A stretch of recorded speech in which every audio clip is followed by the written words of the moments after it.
Hello everyone, good morning. আমি ভালো আছি, আশা করি তোমরাও খুব ভালো আছো।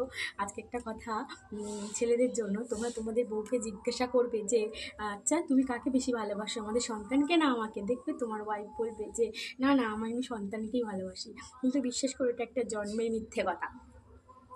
পাশের বাড়ি আমাদের সন্তানকে পাশের বাড়িতে রেখে 1 ঘন্টার জন্য কোনো শপিং করা বা কোনো দরকারি কাজে আমরা যেতে পারি, কিন্তু স্বামীকে রেখে দিয়ে পাশের বাড়ির বৌদির কাছে কোনো দিন কোনো বউ গিয়েছে? এটা একদম জন্মের মিথ্যে কথা। এখানেই প্রমাণিত হয় যে কাকে বেশি ভালোবাসে, সন্তানকে না স্বামীকে। রাইট কিনা বলো? তোমরাই বলো, কমেন্টে জানাবে কিন্তু। চলো টাটা বাই, আবার পরে কথা বলবো। যদি ভালো লাগে শেয়ার করবে কিন্তু। লাইক শেয়ার কমেন্ট করতে ভুলেই গেছো, স্টার্ট তো দিচ্ছই না, কেন সাপোর্ট করো না গো? একটু সাপোর্ট করলে কি ক্ষতি হয় জানি না, একটু সাপোর্ট করো প্লিজ, একটু সাপোর্ট করো সবাই।